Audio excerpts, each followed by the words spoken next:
আমার নবী রহমতের নবী মায়ার নবী আলী রাদিয়াল্লাহু তাআলা আনহুকে নিয়ে তিনি এক রাস্তা দিয়ে যাইতেছেন। হঠাৎ করে খাসাইসুল কুবরা নামক কিতাবের ভিতরে আল্লামা জালালউদ্দিন সুয়ুতি রাহমাতুল্লাহি আলাইহি তিনি লিখেন, আল্লাহর নবী রহমতের নবী আলী রাদিয়াল্লাহু তাআলা আনহুকে নিয়ে মদিনার পাশে একটা এলাকা দিয়ে যাইতেছেন। ওই এলাকার মানুষগুলি, ওই বস্তির মানুষগুলি সবাই ছিল ইহুদি। নবী যখন যাইতেছেন একজন মুসলমান দৌড় দিয়ে আসলো, আয়েশা বলতেছে, ইয়া রাসূলুল্লাহ, ইয়া হাবিবাল্লাহ, আমি বড় বেকায়দায় পড়ে গেছি গো নবী, আমি বড় বেকায়দায় পড়ে গেছি। নবী কয়, কেমন বেকায়দা বলো? কয়, আমার এলাকার সবগুলি মানুষ ইহুদি, আমি একা শুধু মুসলমান। আমাদের ঘরে ঘরে অভাব। আমি তাদের সবাইকে বললাম, তোমরা কালেমা পড়ে মুসলমান হয়ে যাও। অভাব যিনি দেয়, অভাব তিনি সরায়। বলুন তো, অভাব দেয় কে? আবার অভাব সরায় কে? ওই মুসলমান ডাক দেয়া কই, ইয়া রাসূলুল্লাহ, ওগো নবীজি, আমি বড় বিপদ, এমন বিপদে পড়েছি।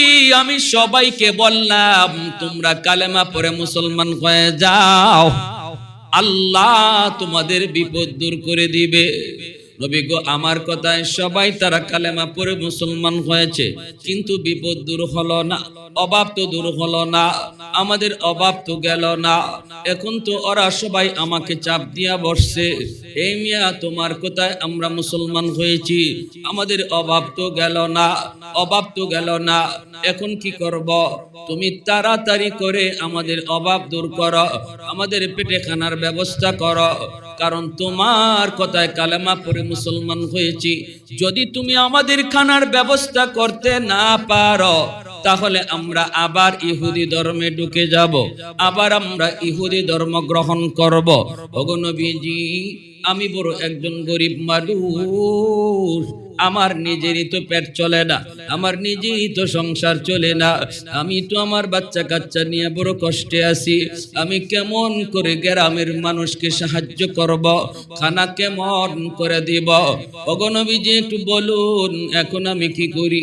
আল্লাহর নবী রহমতের নবী কয়, আলী রে, ও আলী, বলো না বাইতুল মালে কোনো খাবার আসেনি, বাইতুল মালে কিছু আসেনি এদেরকে সাহায্য করার মতো?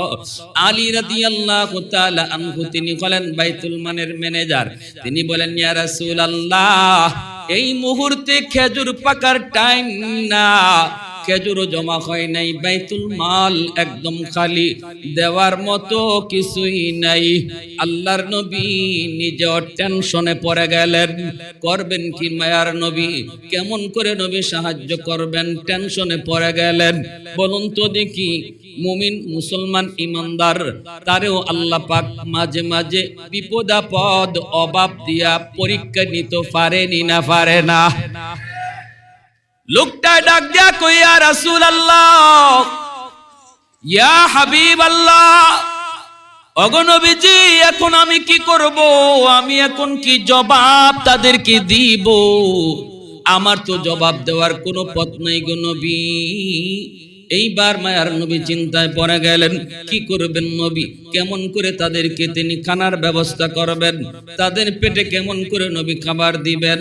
ওই অবস্থায় দেখা গেল একজন ইহুদি ধনাঢ্য একজন মানুষ, অনেক ধনী একজন মানুষ আয়েশা ডাক দেয়া কয়, মুহাম্মদ, এই মুহূর্তে আমি তোমাকে সাহায্য করব।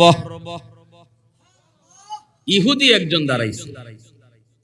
আল্লাহর নবী কয়, কেমন করে সাহায্য করবা? কয়, আমার অনেকগুলি স্বর্ণ মুদ্রা আছে, আমি তোমাকে আমার ঘর প্রতি এক একটা স্বর্ণ মুদ্রা দেওয়ার মতো 40 মিসকাল স্বর্ণ মুদ্রা দিতে পারবো। এতেই আমাদের এলাকার মানুষ ভরপুর তারা খানা পেয়ে যাবে, আমি দিতে পারবো। আল্লাহর নবী বলেন, কোন কোন কারণে তুমি দিবা? কয়, শর্ত আছে একটা। শর্ত একটা? কয় কি?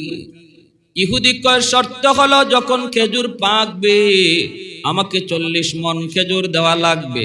40 মণ খেজুর দেওয়া লাগবে। আল্লাহর নবী বলেন ঠিক আছে, আমি কথা দিলাম খেজুর যখন পাকবে 40 মণ খেজুর তোমাকে দেওয়া হবে বাইতুল মাল থেকে। এই মুহূর্তে আমার প্রয়োজন 40 মিসকাল স্বর্ণ মুদ্রা। লোকটায় কয় ঠিক আছে আমি দিলাম। সময় কতদিন? নবী বলেন তুমি বলো কতদিন? কয় 3 মাস। কয় মাস? 3 মাসে কয় দিন হয়? জোরে কোন কয় দিন হয়? 90 দিনের জন্য। 90 দিনের জন্য আল্লাহর নবী 40 মিসকাল স্বর্ণ মুদ্রা নিয়ে নিলেন। এলাকার মানুষের ভিতরে নবী বন্টন করে দিলেন। এরপরে মায়ার নবী তিনি বাড়িতে চলে গেলেন। এইদিকে ভাইরে শুনে, দিন যায় রাত যায়, 1 মাস 2 মাস 3 মাস হইতে আরো 3 দিন বাকি আছে। 90 দিন পার হইতে আরো 3 দিন বাকি আছে। 3 দিন বাকি থাকতে মায়ার নবী এই রাস্তা দিয়ে একদিন যাইতেছেন। নবীর সাথে ওই দিন আলী নন, ওই দিন নবীর সাথে হলেন হযরত উমর ফারুক রাদিয়াল্লাহু তাআলা আনহু। আল্লাহর নবী উমর ফারুককে নিয়ে এই রাস্তা দিয়ে যাওয়ার পথে লোকটায় রাস্তা আটকায়া দিল। ওই ইহুদি লোকটায় নবী রাস্তা আটকায়া দিল। আটকায়া বলতেছে, মুহাম্মদ আমার খেজুর দাও, আমার খেজুর তুমি তাড়াতাড়ি দাও, 40 মণ খেজুর। আল্লাহর নবী বলে, ভাই তোমার খেজুরের কথা আমার মনে আছে, আমি ভুলে যাই নাই। তবে টাইম আরো 3 দিন, আরো 3 দিন পরে তোমার খেজুর তোমার ঘরে পৌঁছে যাবে, আনতে হবে না। তবে টাইম বাকি আছে আরো 3 দিন। ইহুদি ডাক দিয়া কয়, মুহাম্মদ 3 দিন 4 দিন বুঝি না, এখন দিতে হবে। নাউজুবিল্লাহ। কোন তো দেখি এই আচরণটা হের ভালো না খারাপ? ওর কথা মতোই আরো 3 দিন বাকি আছে।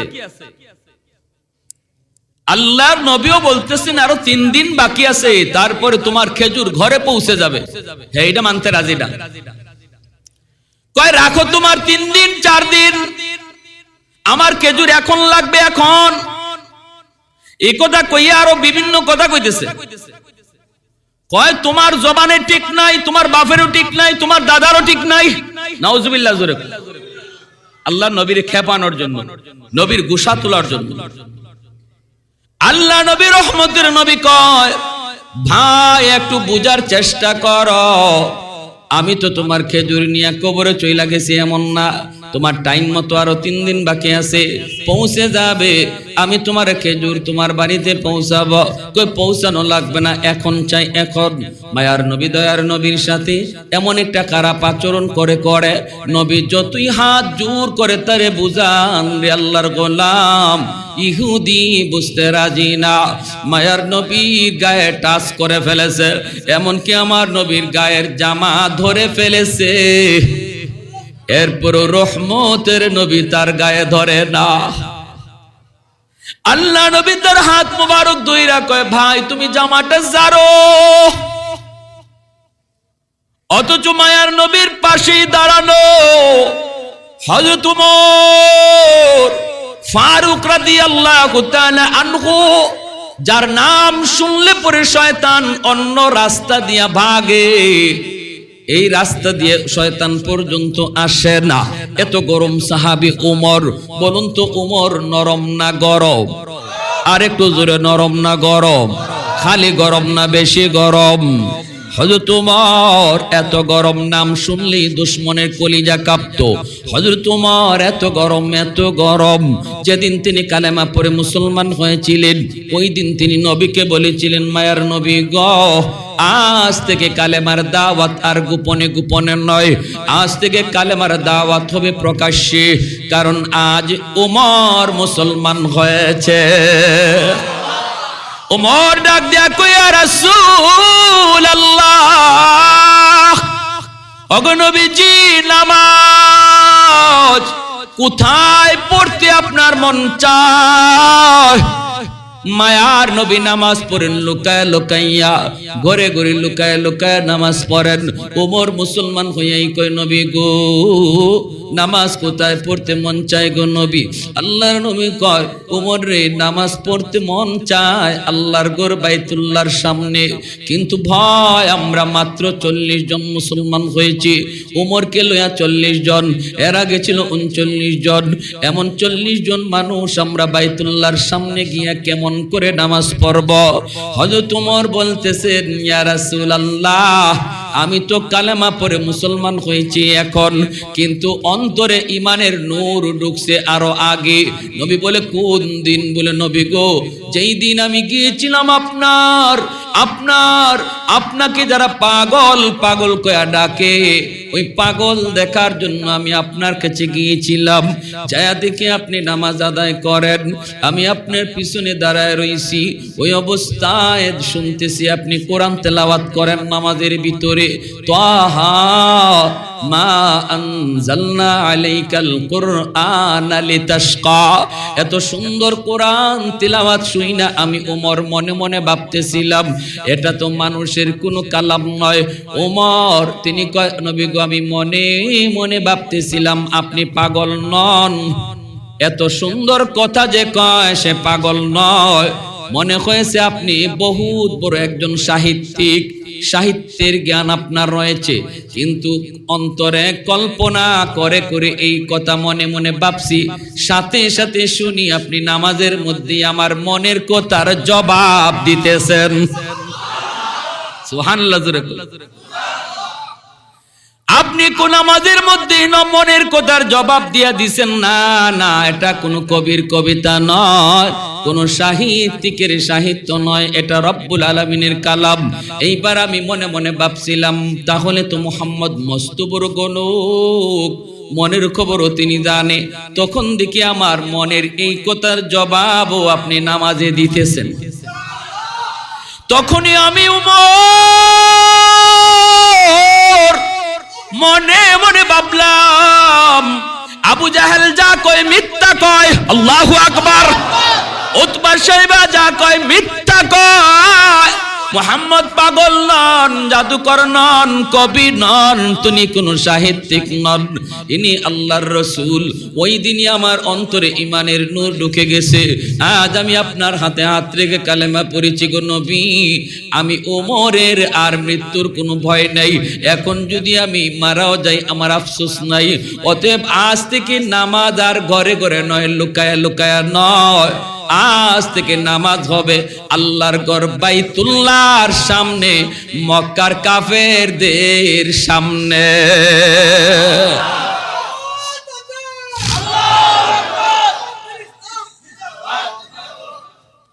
আল্লাহ নবী রহমতের নবী বাইতুল্লাহর সামনে যায় নামাজ আদায় করেন। এরপরে হযরত ওমর মায়ার নবীকে বলেন ইয়া রাসূলুল্লাহ আবু জাহেল উতবা সাহেবা এরা আমারে পাঠাইছে আপনার মাথা নেওয়ার জন্য, আমি আয়েশা আমার মাথা আপনার পায়ের তলে দিয়ে দিছি। ওগো নবী এই মক্কার রাজপথে কালেমার মিছিল করতে মন চায়, একটু অনুমতি দিবেন নি? আল্লাহর নবী কই ওমর রে কালেমার মিছিলটা তুমি কোত্থেকে শুরু করবা, কোন দিকে নিয়ে যাবা? হযরত ওমর কয় নবী গো কালেমার মিছিলটা শুরু হবে আপনার কদম মোবারক থেকে, আর লং মার্চ করবে ওই সংসদের দিকে, যেই সংসদে আবু জাহেল বৈশা বৈশা আমার জন্য অপেক্ষা করে। আল্লাহ নবী রহমতের নবী মায়ার নবী কয় ঠিক আছে ওমর, আমি নবী তোমারে অনুমতি দিয়া দিলাম। মক্কার রাজপথে মিছিল শুরু হয়ে গেল, কালেমার মিছিল শুরু হয়ে গেল। মাত্র 40 জন আমার নবীর চাচা আমিরে হামজা ইনিও মুসলমান হয়েছেন। ওমর আর আমিরে হামজা এই দুইজন হলেন মিছিলের আগে। আল্লাহু আকবার জোরে কোন।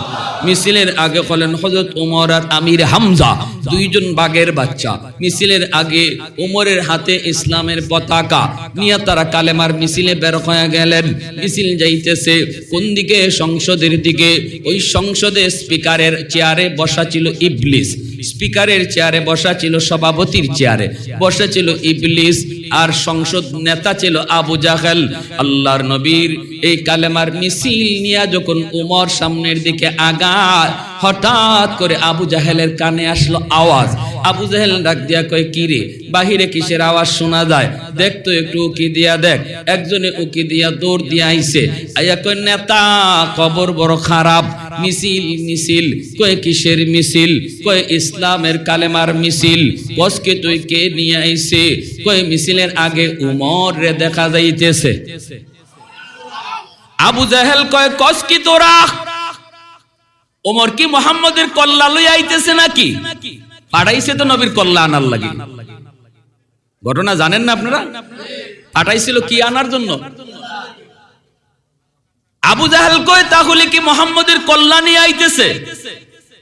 চেলা, ওই চেলায় কয়, না উস্তাদ, মুহাম্মদের কল্লা তো আনে নাই, কিন্তু মিছিলের নমুনায় মনে হইতেছে আপনার কল্লাটা নেওয়ার লাগি আইতেছে। আল্লাহু আকবার জোরে করে।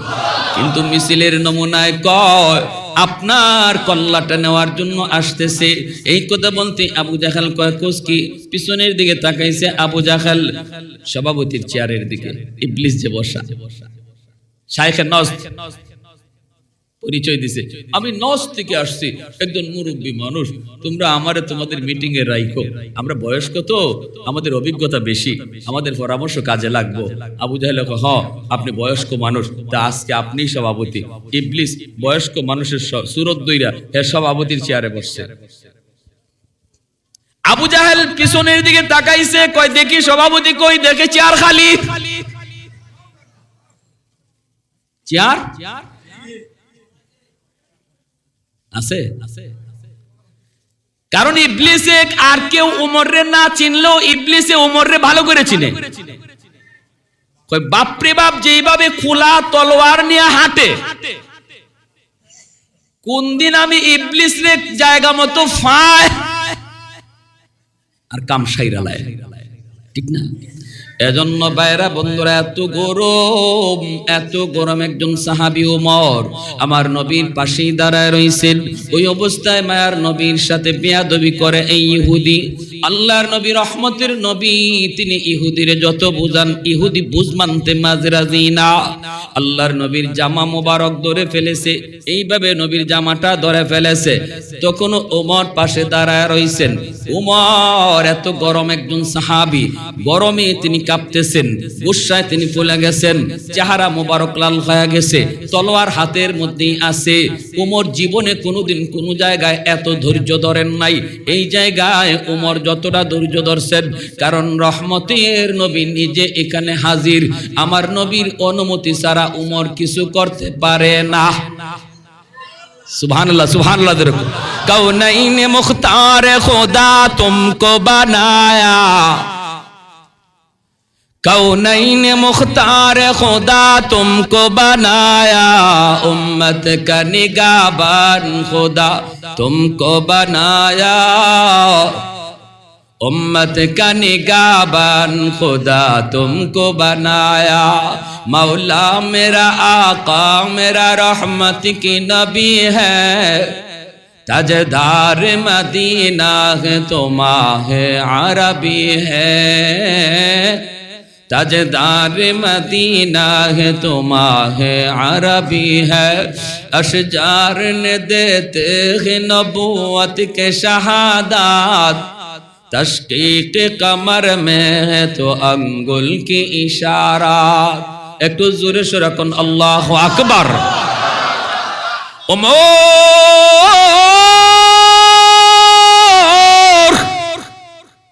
চুপ হয়ে দাঁড়ায় রইলেন, শরীরে কিরিমিরি খান।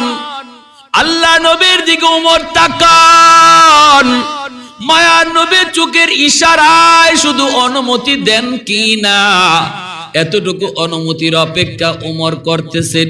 কিন্তু দেখেন না, নবীজি ওমরের দিকে তাকানি না, কিছু বলেন না।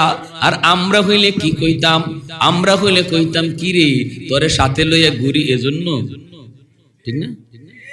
আমরা হইলে কইতাম, কি বেটা তোর সাথে লইয়া এজন্য ঘুরি, আমার গায়ে টাচ দিয়ে দিছে আর তুমি আঙ্গুল চুষো। পরের দিনই চাকরি বাতিল, ঠিক না?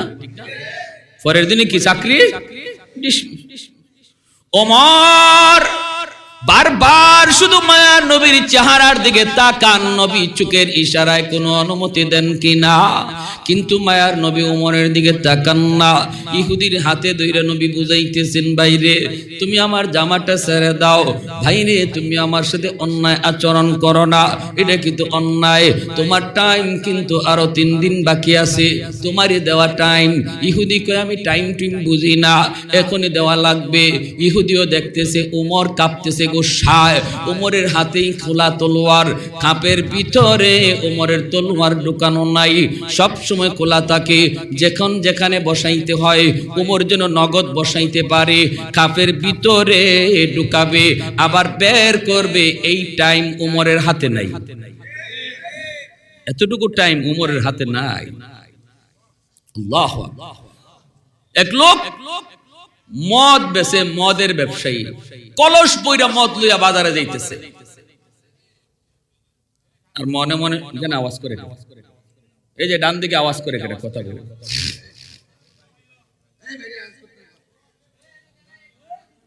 একটু লা ইলাহা ইল্লাল্লাহ, জোরে লা ইলাহা ইল্লাল্লাহ। আরেকটু চাপ দেই ভাই, আরেকটু নড়াচড়া দেই ভাই, জানি আপনাদের কষ্ট হবে, জায়গাটা নিজে গরম করছেন, কিন্তু আল্লাহর জন্য একটু আগাই। লা ইলাহা ইল্লাল্লাহ, জোরে লা ইলাহা ইল্লাল্লাহ।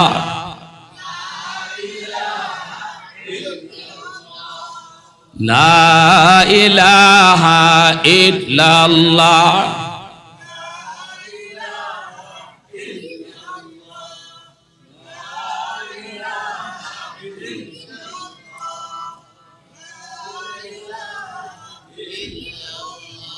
আল্লাহু রাব্বুনা মুহাম্মদ নবিয়ুনা, ঠিক কি না?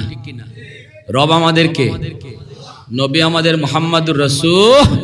আল্লাহু রাব্বুনা মুহাম্মদ নবিয়ুনা, নাহনু নুতিউহুমা নাহনু কুল্লুন হিজবুল্লাহ, লা ইলাহা ইল্লাল্লাহ ওয়াতাসিম বিহাবলিল্লাহ, মুজাহিদ ফি দীনিল্লাহ, লা ইলাহা ইল্লাল্লাহ, লা ইলাহা ইল্লাল্লাহ, লা ইলাহা ইল্লাল্লাহ, লা ইলাহা ইল্লাল্লাহ।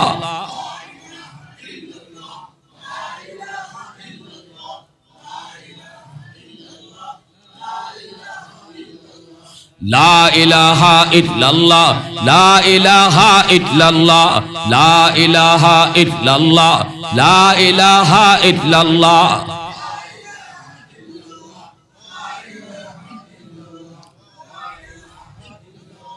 লা ইলাহা ইল্লাল্লাহু মুহাম্মাদুর রাসূলুল্লাহ, জোরে সুরে বলি সাল্লাল্লাহু আলাইহি ওয়াসাল্লাম। লোকটা মদের কলস নিয়ে রওনা দিয়েছে, মনে মনে কয় মালিক সবার সামনে তুমি আমারে যদি ফালাও, উমরের সামনে আমারে ফালাইও না। কলসের ভিতরে মদ নিয়ে বাজারে ছুটছে মদ বিক্রি করার জন্য। লোকটা মদ খাইতো, মদের ব্যবসা করত, যাইতেছে, কিন্তু হঠাৎ করে তাকায় দেখে যেখানে বাঘের ভয়, বাকিটা আপনারা এই গানই রাইতে হয়, যেখানে বাঘের ভয় সেখানে রাত। যে উমরের বয়ে বয়ে রাস্তার কিনারা দিয়ে আসে যাইতেছে, আর কয় মালিক দুনিয়ার সব মানুষে আমার সামনে ফালাইও, উমরের সামনে ফালাইও না। উমর ওই দিক দিয়ে আসতেছে, দেখা মাত্রই তার কলিজায় আর পানি নাই, কারণ উমরের হাতে তো তলোয়ার থেকে সবসময় খোলা, দেখা মাত্রই কলিজায় পানি নাই। যাইতেছে আর কই মালিক গো এটা কি হইল? ও মালিক আমার সামনে তো আমি দেখতেছি মানুষ রূপে আজরাইল, ঠিক না? ও মালিক আমার উমরের হাত থেকে বাঁচাও, উমরের হাত থেকে তুমি আমাকে বাঁচাও। এই বইলা রাস্তার কিনারা দিয়া দিয়া যাইতেছে আর মনে মনে কয় আল্লাহ কোন রকম আমার এই জায়গাটা পাস করায়া দাও। উমরে আমারে না দেখে কোন রকম আমি পাস হয়ে যাই। নানি দেখে, নানি দেখে, ডাকনি না দেয়, ডাকনি না দেয়, কিন্তু না না, যা হবার তা হয়ে গেল। কাছাকাছি যাইতে ওমর কয় দাঁড়াও। কি বুঝেন এই সময় আর আছে পানি আছে? তোমার কাছে গিয়া করতেছেন কলসে কি কয়? কলসে যদি কয় মদ, এখানে কবর। যদি কয় মদ তাহলে বিপদ বিপদ। এখন কি কইব কি কইব? শরীর কাঁপতেছে, ঠোঁট টুকায় আসছে, মুখ শুকায় গেছে। কেমনে কয় কলসের ভিতরে মদ, কলসের ভিতরে মদ? না না, বাঁচতে হবে। কয় কলসের ভিতরে দুধ। মনে মনে কয় মালিক এতটুকুর পরে নি উমর আমারে সাইরা দেয়, দেখতে নি না চায়, কিন্তু না, যা হবার তা হলো। উমর কয় কলসের ঢাকনা সরাও। দুধ নাকি অন্য কিছু দেখতে হবে। এখন কলসের ঢাকনা সরাইবার জন্য যখন হাত বাড়ায়, হাতটা এইভাবে কাঁপতেছে, এইভাবে কাঁপতেছে, বডিটা কাঁপতেছে, আর চোখ থেকে দৌড় দৌড় করে পানি ফালায়। মালিক তওবা করার জন্য চেয়ারম্যানের কাছে যাইতে হয় না, তওবার জন্য মুখ দিয়ে আওয়াজ করেও কথা বলতে হয় না, তওবার জন্য ইমাম সাহেবের হাতও ধরা লাগে না, তওবার জন্য পয়সাও খরচ করা লাগে না। তওবা তো অন্তরের বিষয় গো মালিক। ও মালিক তুমি আমার অন্তরের দিকে তাকাও। আমি জীবনের জন্য তওবা করলাম, আমি আর জীবনে মদের ব্যবসা করব না। আজকের মতো উমরের হাত থেকে তুমি আমারে বাঁচাও মালিক। আমি তোমার কাছে আমার জীবন ভিক্ষা চাই। আল্লাহ তুমি ছাড়া এই মুহূর্তে বাঁচাইবার আর কোনো কেউ নাই, কোনো উপায় নাই। এই বইলা দিলে দিলে যখন তওবা করছে রে যুবক, আল্লাহ ওই মদের ব্যবসায়ীর তওবাকে আল্লাহ কবুল করে নিছে।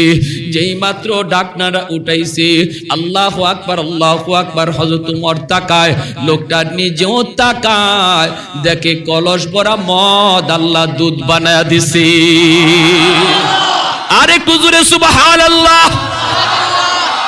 আল্লাহু আকবার। আহাদুন লাইসা কামিসলি সামাদুন লাইসা কাফাদলি লিমানিল মুলকু তুগু ইতু সাজাওয়ার খুদাই তো খুদাবন্দে আমি নি তো খুদাবন্দে ইয়াসারি তো খুদাবন্দে জামি নি তো খুদাবন্দে সামাই তো রহিমি তো করিমি তো সামিঈ তো বসিরি তো মুইদ্দি তো মুদিল্লি তো মালিকিল আরশি বাজাই বরি আজ খুরদন ও খুফতন বরি আজ তুহমতে মরদান বরি আজ বিম উমিদি বরি আজ রঞ্জ বালাই। এত গরম, এত গরম, এত গরম সাহাবী ওমর আমার নবীর পাশে দাঁড়ায় দাঁড়ায় দেখতেছেন, কিন্তু কিছু করতে পারেন না গো। কারণ মায়ার নবী স্বয়ং এখানে হাজির। নবীর অনুমতি ছাড়া ওমর কিছু করতে পারে? তলোয়ারটা শুধু ঘোরাইতেছেন, শরীরটা কাঁপতেছে, গুসায় চেহারা লাল। আল্লাহর নবী, রহমতের নবী, মায়ার নবী ওমরের চেহারার দিকে তাকাইলেন। ভাইরে বলুন তো ওই অবস্থায় আমি আপনি কেউই তো নবীর আশিক ঠিক থাকার কথা না। আমি আপনি তো সাধারণ আশিক। আমার আপনার সামনেও যদি আমার নবীর গায়ে কেউ হাত তুলে, জীবন থাকতে আমরা সেটা বরদাস্ত করব? আমার নবীর ইজ্জতের উপরে যদি কেউ আঘাত করে, নবীর উম্মত নবীর আশিকের জীবন যাবে কি থাকবে সেই দিকে খেয়াল করবে না, কিন্তু বেঈমানের কল্লা উড়ায় দিবে। আওয়াজ দিয়া কোন ঠিক না? বাংলাদেশে আশিক রাসূল, সত্যিকারের আশিক রাসূল আসেনি না নাই? প্রমাণ হয়েছে বাংলাদেশে ওই বেশরমায় যখন আমার নবীকে নিয়ে ব্যঙ্গ করেছিল ভারতের জমিন থেকে, তখন বাংলার জমিনে কি পরিমাণ আশিক রয়েছে বাংলাদেশ নয় শুধু তাম পৃথিবীর মানুষ দেখছে। কলেজ, ইউনিভার্সিটি, হাই স্কুল, বাংলাদেশের প্রতিটা বিদ্যালয় থেকে প্রতিবাদের মিছিল হয়েছে। আওয়াজ দিয়া বলো ঠিক কিনা? ভাইয়ের আমার, আমি আপনি তো সামান্য আশিক, সেখানে আমার নবীর এত বড় আশিক উমর, মায়ার নবীর পাশে দাঁড়ায় আছেন, কেমন করে উমর সহ্য করেন?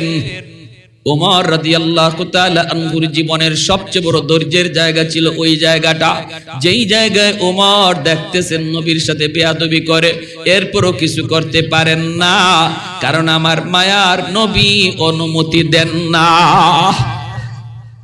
ওয়া ইন্নাকা লাআলা খুলুকিন আযীম। এজন্যই আল্লাহ কয়, বন্ধু আমি তোমাকে খুলুকে আযীমের অধিকারী করেছি। আল্লাহর নবী, রহমতের নবী, হঠাৎ করে তিনি উমরের চেহারার দিকে তাকালেন, তাকায় দেখেন হযরত উমরের চেহারা লাল হয়ে গেছে, গুসায় চেহারা লাল হয়ে গেছে, বডিটা ফুলে গেছে, চোখগুলা বড় বড় হয়ে গেছে, চোখ দিয়া উমরের দরদর করে পানি পড়তেছে, গুসার আগুন ধরতেছে চোখ দিয়া। হযরত উমরের দিকে তাকায়া মায়ার নবী হঠাৎ করে উমরের চেহারার দিকে তাকায়া নবী কয়, ওমর। সুবহানাল্লাহ, জোরে বলেন। আমার রহমতের নবী ধমক দেওয়ার কথা কারে, আর ধমক দিতেছেন কারে? আল্লাহ নবী কয়, উমর চোখ নিচের দিকে নামাও, তোমার আমার রাগ করা উচিত নয়। সে পাওনাদার, দুই কথা বলতেই পারে, তোমার আমার গুসা করা উচিত নয়। আল্লাহু আকবার। হযরত উমর ফারুক রাদিয়াল্লাহু তাআলা আনহু তিনি দাঁড়ানো থেকে বসে গেলেন গুসা থামানোর জন্য। আল্লাহু আকবার। আর চোখ থেকে দর দর করে পানি পড়ে, আর কই মনে মনে কই, মায়ার নবী গো, ওগো আমার রহমতের নবী, আল্লাহ আপনারে কেমন ধৈর্য দিয়ে দুনিয়া পাঠাইছে, কেমন ধৈর্যটা দিয়ে আল্লাহ আপনারে পাঠাইছে গো নবী। আমি ওমর সহ্য করতে পারলাম না। মায়ার নবীর সামনে ওমর দাঁড়ানো থেকে বসে তিনি গুসারে হজম করার চেষ্টা করেন। ওই অবস্থায় মায়ার নবী, দয়ার নবী কয়, ওমর সে পাওনাদার, দুই কথা বলতেই পারে, পাওনাদার দুই কথা বললে রাগ করা যায় না, পাওনাদার দুই কথা বললে, পাওনাদার দুই কথা বললে রাগ করা যায় না, এটা উচিত না ভাইরে। এজন্য আমাদের সমাজও খেয়াল রাখবেন, পাওনাদার যদি দুই কথা বলেও আপনি হজম করতে হবে, এটা পাওনাদার বলতেই পারে, এটা আমার নবীর আখলাক। পাওনাদারের সাথে চোখ রাঙ্গায়া কথা বলা যাবে না। জোরাখন ঠিক না? আমি সময় মতো দিতে পারতেছি না, এটা তো আমার অপরাধ। সে যদি দুই কথা বলে ধৈর্য ধরতে হবে। আমার নবী তো সময় মতো না, বরং অন্যায় ভাবে নবীর সাথে আচরণ করতেছে পাওনাদার, এরপরও নবী পাওনাদার হওয়ার কারণে কোনো কথা বলেন না। আমাদের সমাজে এখন পাওনাদার আরো বিপদ থাকে, সমাজের চিত্র উল্টে গেছে। পাওনাদার এখন সমাজে আরো বিপদে থাকে, পাওনা টাকা তুলতে গিয়া তার জুতা ক্ষয় হয়, ঠিক না? এজন্য মানুষ এখন করজ দেওয়া বন্ধ করে দিছে, করজ দেওয়াটা বন্ধ করে দিছে। যেখানে দান করার চেয়ে 18 গুণ বেশি সওয়াব করজ দেওয়ার, সেখানে করজ দেওয়া বন্ধ হয়ে গেছে। কেন? কারণ কর্জা টাকা পরিশোধ করা যায় না, তোলা যায় না। যে নেয় কর্জা হে মনে করে এটা হে নিজের টাকাই, আর দেওয়া লাগবে না, ঠিক না? বাড়িতে যায় খুঁজা, বাড়িত নাই, দোকানও যায়, দোকানও নাই, ওই জায়গায় যায়, ওই জায়গাত নাই। বাড়ির যদি থাকেও ঘরে কয় ছেলেরা কয়, খ আব্বা ঘুমাই রইছে, আব্বা ঘুমাই রইছে। হজাগ মানুষ কয় ঘুমাই রইছে। এরকম হয়নি না? হয়নি। এই সুযোগে সুদকুররা সুদের ব্যবসা গরম করে ফেলাইছে। সমাজে ভালো ভালো লোক যাদের পয়সা আছে, এরা যখন করজ দিতেছে না, তখন সুদকুররা এরা কাঁচা টাকা নিয়ে বসে গেছে। কয় আরে ও ভাই না, ইবায়াও ইবায়াও, আইলে পরে বড়ি লাগাইয়া টাকা দেয়। 10,000-এ 20,000, 20,000-এ 30,000 দিবা না, বাজারে গাট্টার মধ্যে দইরিয়া টাকাটা। সুদের ব্যবসা করে যার কাছে দুইটা জিনিস আছে, এক হইল কচকচে টাকা, আর এক হইল ক্ষমতা। কচকচে টাকা আছে, ক্ষমতা আছে, এই দুটা জিনিস যার আছে হেই সুদের ব্যবসা করার চিন্তা করে, কারণ এটার মধ্যে লাভ বেশি, কষ্ট কম। এজন্য সমাজে যারা সুদ খায়, সুদের ব্যবসা করে, এদের চোখে রক্ত থাকে না, এদের চোখে কোনো দরদ মায়া থাকে না, এরা ভালোবাসা কি জিনিস বুঝে না, এরা মাতাল হয়ে যায় টাকা তোলার জন্য। এজন্য হাসরের মাঠে এদেরকে আল্লাহ মাতাল হওয়া রোগীর মতো, জিনে ধরা রোগীর মতো হাসরের মাঠ ঘুরাইব, এদিকে পড়বে এদিকে পড়বে। হাসরবাসী কইব, কিরে এ মাতলামি করে কেন? মানুষকে বুঝো না, এ দুনিয়াতে মারকামারা সুদকুরা ছিল, সুদের টাকা তুলতে গিয়া এরকম মাতলামি করত। এজন্য হাসরের মাঠে ওরে মাতাল হওয়া রোগীর মতো আল্লাহ উঠাইব, আর মানুষের কাছে চিহ্নিত হইব। আল্লাহ নবী বলেন, বুতুনহুম কাল বুয়ুত ফিহাল হায়াত তুরা মিন খারিজ বুতুনিহিম। আমি মেরাজের রজনীতে দেখলাম একদল মানুষের পেট এত মোটা, পেটের ভিতরে পেট ভরা সাপ কিলবিল কিলবিল করে, আর দেখলাম বুতুনহুম কাল বুয়ুত ফিহাল হায়াত তুরা মিন খারিজ বুতুনিহিম। আমি দেখলাম তার পেট থেকে সমস্ত ছিদ্র দিয়া এই সাপগুলি বের হইতেছে। আমি জিব্রাইল আমিনকে বললাম, ভাই জিব্রাইল, মান হাউলাই, এরা কারা? জিব্রাইল আমিন কয়, হাউলাই আকালাতুর রিবা। নবী গো, এরা দুনিয়াতে সুদকুরা ছিল, এজন্য এদের এই করুণ শাস্তি। এজন্য আমার ভাইরা, আমাদের সিলেটেও একটা এলাকা আছে, এই বাজার, ওই বাজারে মার্কামার একজন সুদকুরা ছিল, অনেক বড় ব্যবসায়ী, সুদ খাইতো, সুদের ব্যবসা করত, কিন্তু শেষ বয়সে তার পেটটা এত বড় হয়ে গেছে। ডাক্তারের কাছে নিয়ে গেছে সিলেটে, তখন পপুলার ডাক্তার ছিলেন ডাক্তার আব্দুল খালিক সাহেব, ওনার কাছে নিয়ে গেছে, উনি মেশিন লাগাইছে, লাগায় কয়, তোমরা কারা এর সাথে আইছো, তাড়াতাড়ি করে আমার হাসপাতাল থেকে বের হও, তার পেটের ভিতরে এমন এক বিষাক্ত সাপ আমার মেশিনে ধরা পড়ছে, আমি জীবনে এমন সাপ দেখি নাই। এখান থেকে লইয়া মাদ্রাজ যাওয়া হয়েছে, ভারতের মাদ্রাজের ডাক্তারও বলছে এই সাপ বের করার মতো ক্ষমতা আমাদেরও নাই, তাড়াতাড়ি বাড়ি যাও। তারে বাড়িতে আনা হইছে, পেটের ভিতরে সাপ লইয়াই তার মরণ হইছে। আমার দাদারা এখনো সাক্ষী আছে, যারা নিজের চোখে যারা দেখছে, পেটের সাপ লই তার মরণ হয়েছে। আল্লাহ নবী কয়, মরণের পরে তার জাহান্নামী শাস্তি হইব, আল্লাহ দুনিয়াতে নগদ দেখাইয়া দিছে।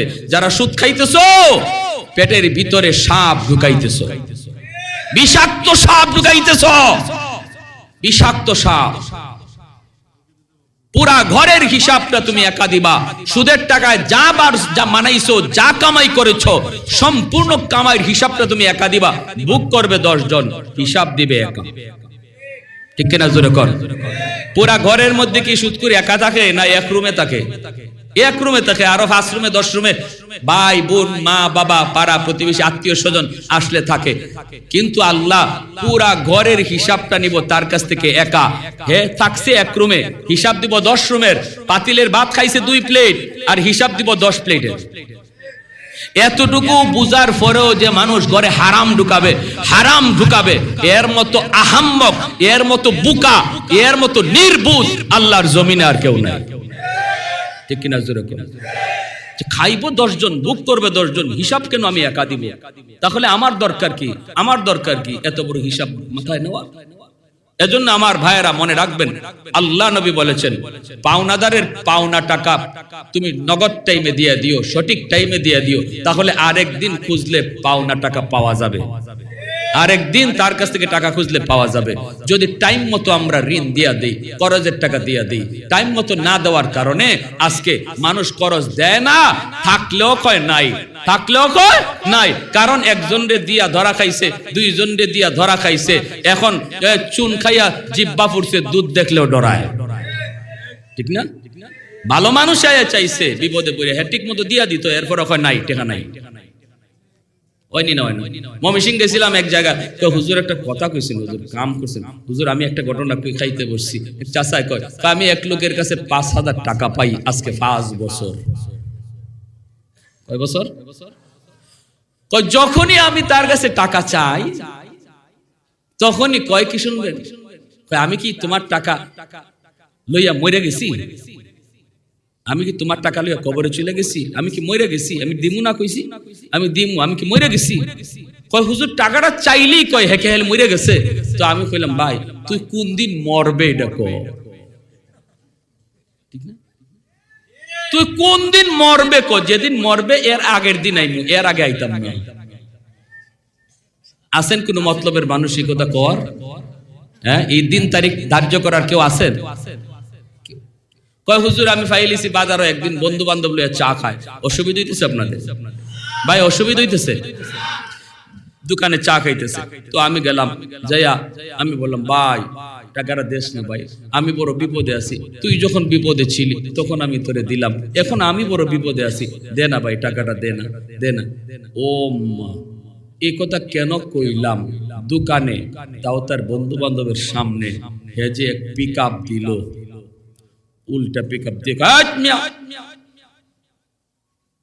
যেখানে মন চায় এখানে তুমি টাকা চাও, আমার কি ইজ্জত নেই? তোমার মতো আমি বেইজ্জত নেই। কেমন ইজ্জত আলা বুঝছেন? তোমার মতো আমি বেইজ্জত নেই, আমার ইজ্জত নাই? আমার দোকানে মানুষের সামনে তুমি টাকা চাইতেছো? আমি কইলাম ভাই তোর আমি তোর কোথায় গিয়ে তোর কাছে টাকা চাই মুইটা কস না, তুই বাড়িতে গেলে তুই কস ঘুমাই রইছ, জিগাইলে কস তুই কি মরে গেছো, তো এখন আমি কর্মটা কি? তুই ক না কোথায় গেলে তোর কাছে আমি টাকা পাই না? আরেকবার এই কথা কইতেই তার বন্ধু বান্ধব যারা আছিল চা খাওয়াত, এরা হ্যাঁ ঠিকই তো, তুমি যেখানে মন চায় এখানে টাকা চাইতেছো, এটা একটা আমরা বন্ধু বান্ধব একসাথে বসে চা খাইতেছি, এটা কি তোমার টাকা চাওয়ার জায়গা হইলো? হয়তো ভাই আমি তো পাই না, কি ভবিষ্যৎ কথা কই না, চরম অন্যায় করেছো, চরম অন্যায়, ও সব এক দল, চরম অন্যায় করেছো। তো কয় হুজুর আমি কইলাম ভাই তো অন্যায় তো হয়ে গেছে, এখন এই অন্যায়ের মাসুল কেমনে? এটা কয় মাসুল জরিমানা দিতে হবে, জরিমানা। কত জরিমানা কেমনে কি? আমাদের প্রত্যেকের চার বিল দেও 250 টাকা। 5000 টাকা আমার পাওনা টাকা চাইতে গিয়া 250 টাকা জরিমানা। এই হলো, এই যদি হয় আমাদের সমাজের চিত্র, তাহলে মানুষ আর কর্জা দিবে? হ্যাঁ, আল্লাহর নবী বলেছেন উমর সে পাওনাদার, যদিও সে টাইমের আগে টাকা চাইতেছে অন্যায়, কিন্তু তোমার আমার রাগ করা যাবে না, পাওনাদারের সাথে রাগ করা যায় না। দুই কথা বললেও সেটা ধৈর্য ধরতে হয়, ধৈর্য ধরতে হয়, কারণ সে তোমার বিপদে উপকার করেছে, ঠিক না? সে তোমার বিপদে উপকার করেছে। উমর চুপচাপ দাঁড়ায় রইলেন, কিছুই বলেন না, কথা বলতে পারেন না উমর। এরপরে মায়ার নবী ডাক দেখো, উমর এখনই তুমি যাও, যাওয়ার আগে আমি নবীর কানে কানে একটা কথা তুমি শুনে যাও রে উমর।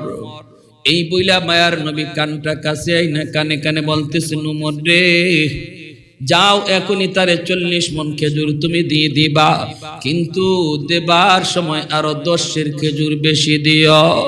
হযরত উমর ডাক দেয়া বলেন, নবী গো 10 বেশি কেন দিব আল্লাহর নবী? নবী বলে, উমর রে বেশি দিবা কারণ হলো তুমি তার দিকে লাল চোখে যে তাকাইছো, তুমি যে গুসা করেছো, রাগ করেছো, এর জরিমানা হলো 10। উমর চুপ হয়ে গেলেন, কথা নাই।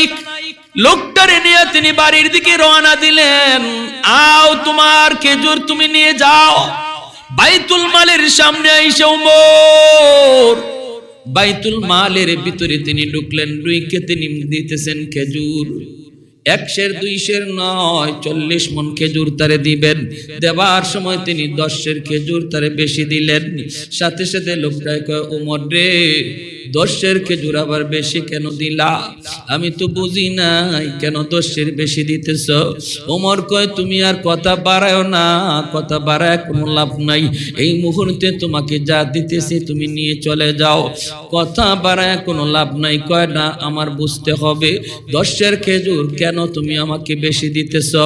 ওমর তখন তিনি মাথাটা নিচের দিকে দিয়া কইরে, ভাই শুন, আজ তুই আমার মায়ার নবীর সাথে যে আচরণটা করছো, আমি ওমরকে তুমি ভালো করে চিনোনি? কয়, ভালো করে চিনি। শুধু চিনো তা না, ভালো করে চিনোনি? কই, চিনছি। এত গরম আমি ওমর। আজ যদি মায়ার নবী এই জায়গায় না থাকতেন, কোন মুসলমানের সাথে তোমার এই আচরণ হইতো, আর আমি ওমর যদি কাছে থাকতাম, তাহলে বর্তমানে তোমার ঠিকানা জমিনের উপরে নয়, জমিনের নিচে হইতো। কিন্তু এরপরও আমি কিছু করতে পারলাম না, কারণ রহমতের নবী, মায়ার নবী এখানে হাজির। আমার নবী অনুমতি দেন নাই, বরং আমাকে ধমক দিলেন। ধমক দেওয়ার কথা ছিল তোমাকে, কিন্তু ধমকটা নবী দিলেন আমাকে। আর কানে কানে নবী বলে দিলেন, ওমর, দেবার সময় তুমি তারে 10 খেজুর বেশি দিও। আমি নবীকে জিজ্ঞেস করেছিলাম, নবী গো, বেশি কেন দেব? আল্লাহর নবী বলেন, আমি যে তোমার দিকে চোখ লাল করে তাকাইছি, এর জরিমানা হলো 10।